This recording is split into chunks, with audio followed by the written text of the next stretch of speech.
L'elicottero che arriva, gli operatori che portano via l'atleta in barella, il volo per raggiungere la stazione di soccorso.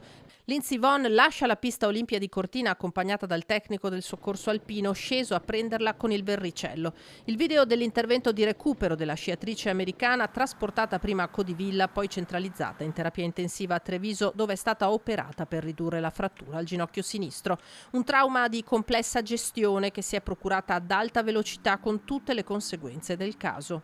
Siamo legati molto a lei, è un atleta che ha dato tanto a Cortina e penso che volesse dare un contributo in più partecipando alla gara con delle condizioni sicuramente che non erano ottimali. Di questo siamo molto dispiaciuti, abbiamo sentito appunto che mi sembra si sia rotta un piatto tibiale e ci dispiace veramente tanto perché io penso che sia stato un sacrificio che lei ha voluto dare a Cortina e Cortina di questo ne è estremamente grata. Speriamo che si riprenda quanto prima possibile.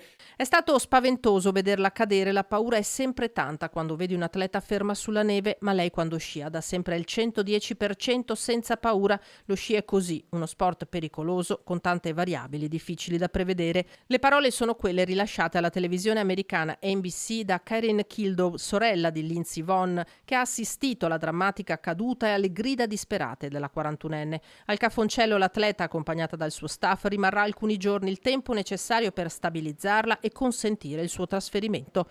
Al suo capezzale il presidente della Regione Veneto, Alberto Stefani, ha fatto recapitare un mazzo di fiori.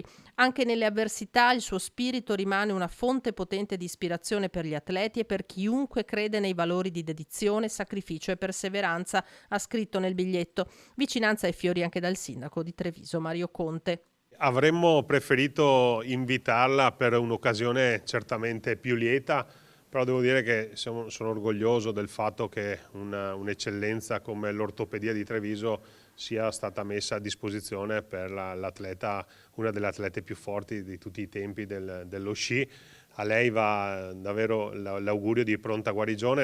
Vonn aveva fatto sapere di essere arrivata a Cortina con legamento crociato del ginocchio, che si è poi fratturata, rotto. Infortunio riportato in Coppa del Mondo a Crans-Montana. Sull'opportunità di gareggiare alle Olimpiadi si era acceso il dibattito. Pur esperta, la discesa libera costituiva un rischio. Il presidente della Federazione Internazionale Sci, Johan Eliasch, spiega che Vonn ha scelto in autonomia. Era una decisione che poteva prendere solo lei, che conosce meglio di chiunque altro i suoi infortuni, dice, incorrendo poi nell'incidente in pista che poteva avere conseguenze molto più serie.